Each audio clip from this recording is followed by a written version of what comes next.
Merhaba sevgili hanımlar, değerli takipçilerim. Ayşe'nin El İşi Dünyası YouTube kanalıma hoş geldiniz.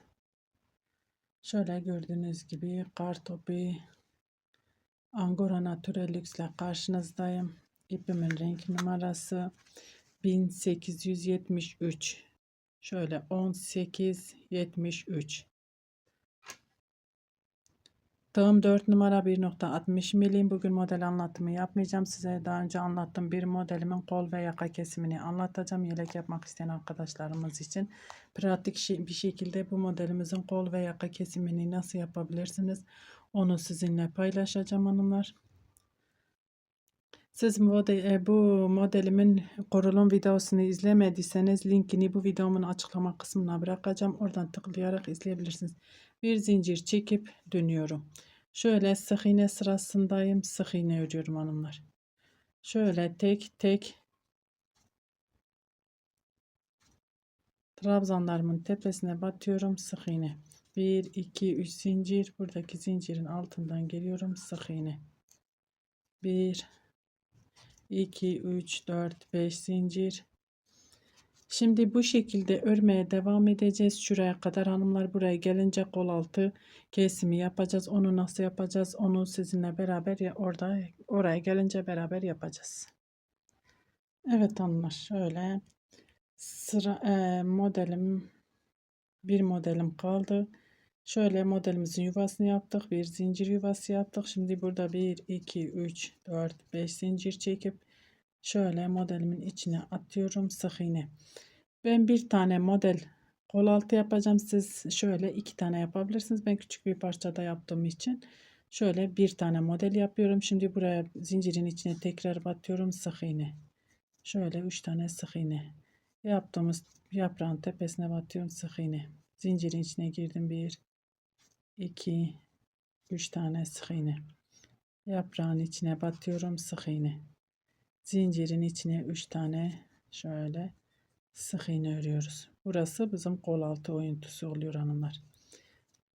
Zincirin içine battım. 1 2 şöyle zincire batıyorum. 3 tane sık iğne de buraya. Şimdi burada ipimi koparacağım hanımlar. Şöyle bir zincir çekip ipimi koparıp bu şekilde, bakın bu bizim sağ kol altı oluyor. Solu yaptığınız zaman zaten burada olacağı için önünüzde önce sık iğnelerinizi yaparsınız ve sonra devam edersiniz. Modelinizi örerseniz geldiğinizde başa gelmeyeceksiniz. İp koparmaya gerek yok. Ama burada ipimizi koparıp şöyle bir sıkılaştırma. Buradaki zincirin içine batacağım. Şöyle ipi içine alıyorum. 1 2 zincir ipimi doluyorum. Şöyle trabzanlarımı yapıyorum. Modelimi örüyorum. Dediğim gibi model anlatımı yapmıyorum hanımlar. Burada herhangi işlemimiz kalmadı. Burada yaptığımız gibi burada da kenarı bu şekilde zincirle devam edeceğiz. Şu sık iğne olan yerde bizim kol altı oyuntumuz olmuş olacak hanımlar. Bu şekilde. Şöyle ön yüzünden göstereyim. Ben şimdi devam edeyim. Yakaya gelince beraber yaka kesimine başlayacağız. Evet hanımlar. Şimdi yaka bölümüne geldik. Modelimizi kuracağız. İpimi doladım. Şöyle yuvanın içine battım. 1 2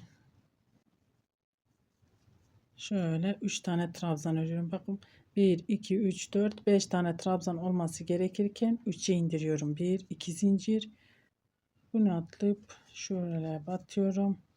Buraya da 2 zincir çekiyorum ve kenar trabzanlarımızı örüyoruz. 3 zincir değil 2 zincir. Çünkü kesime başladım hanımlar. Hem modelimi küçülttüm hem de bir zincir eksilttim. Şöyle daha içe doğru gelmesi için.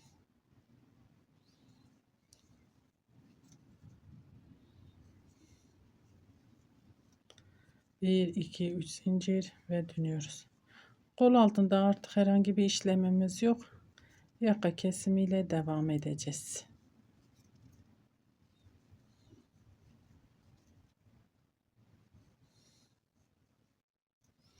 Şimdi burada yapmamız gereken zincir çekmek. Ben zincir çekmeyeceğim. İpimi dolayacağım.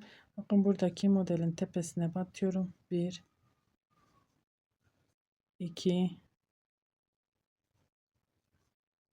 3 tane trabzanımı yaptım. Bir kapattım. 1 2 zincir. Hemen diğerine batıyorum. 1 2 3. Bakın onlar 2 tane. Bakın 1 2 3 4. Burada 1 2 tane yaprağımız olmuş oldu. İpimi doluyorum. Diğer modele geçiyorum. Ve normal bir şekilde modelimi örüyorum.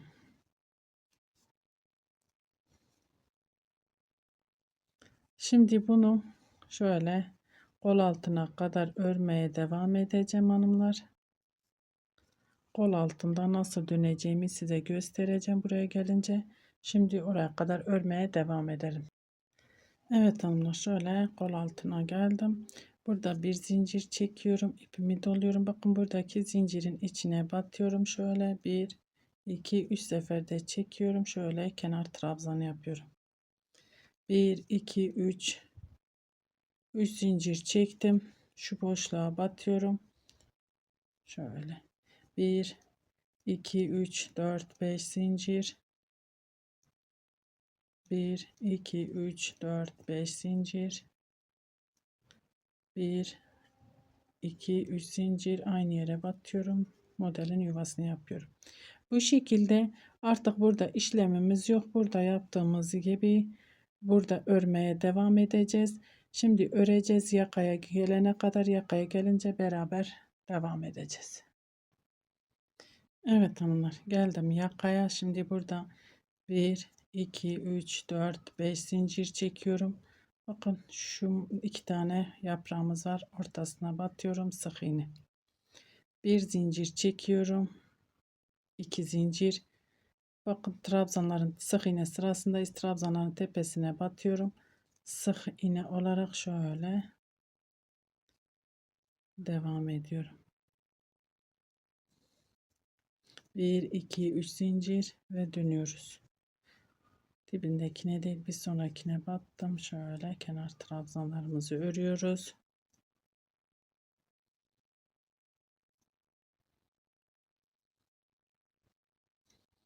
Trabzanlarımı ördüm. Burada yapmamız gereken 1 2 zincir 3 zincir çekmemiz. Ben 2 zincir çekeceğim hanımlar. Şuraya batıp şuraya batıyorum. Bir modelimiz bitmiş oluyor. 1 2 zincir.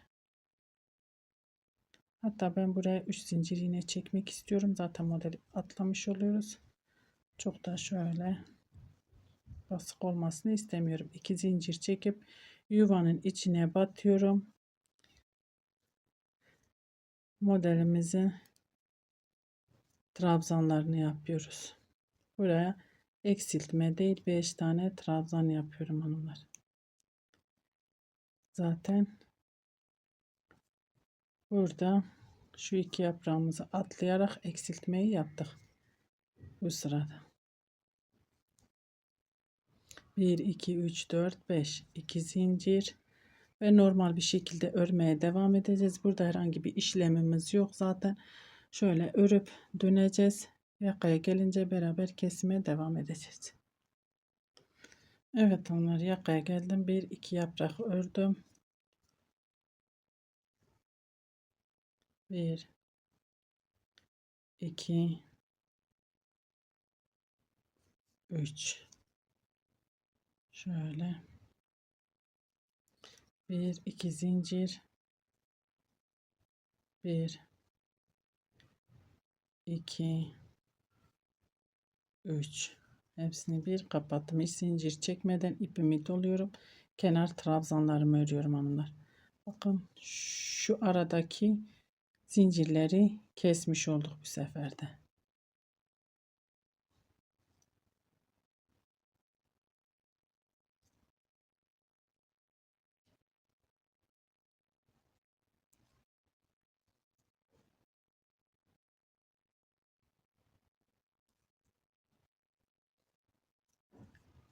Bir zincir ve dönüyoruz. Sık iğne sırasındayız.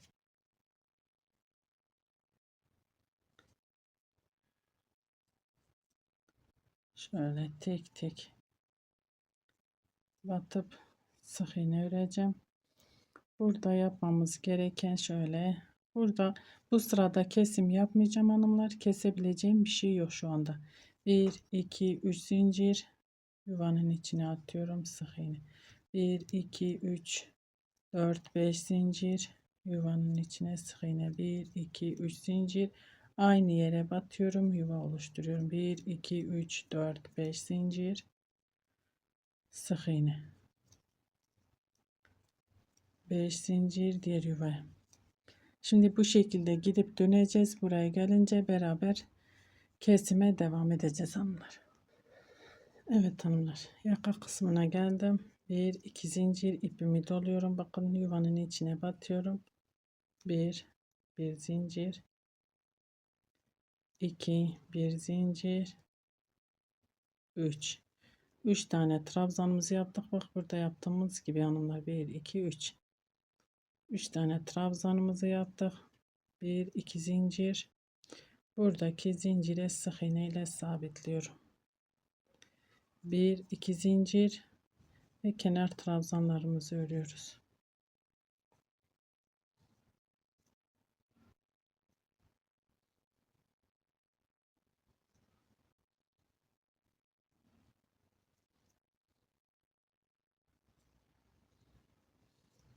Bir iki üç zincir ve dönüyorum. Dibindekine değil bir sonrakine batıyorum. Trabzan.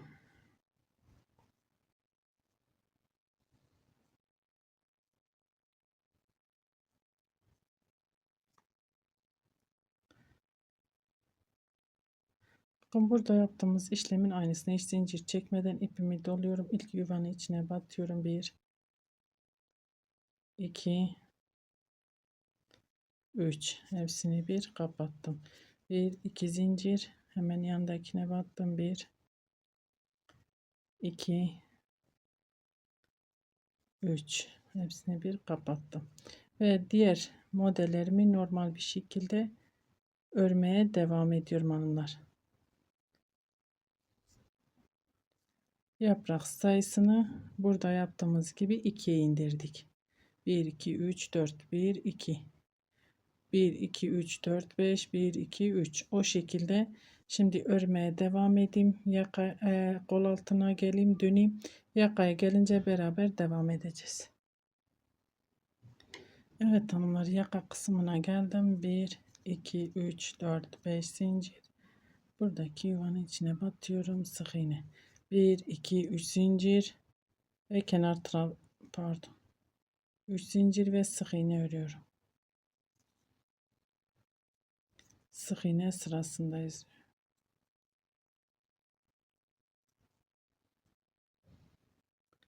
Böylece kesimi de bitirmiş oldum. 1 2 modelimiz kaldı. 1 2 3 zincir ve dönüyorum.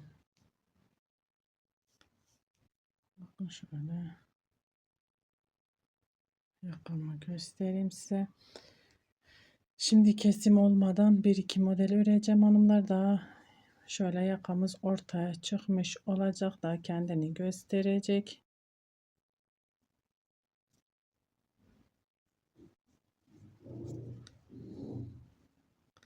1 2 3 zincir, buradaki bakın zincirin içine sık iğne ile sabitliyorum. Kesimi bitirdim. 1 2 zincir ve tam modeli normal bir şekilde artık örmeye devam ediyorum.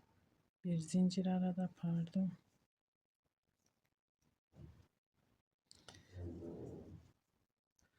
Kesimimiz bitti artık. Kamera arkasında bir iki model daha öreyim. Şöyle düz bir şekilde, kesim olmadan. Bu şekilde daha güzel yakamız ortaya çıkmış olacak. Örüp geliyorum. Evet hanımlar, şöyle göstereyim size yakamı.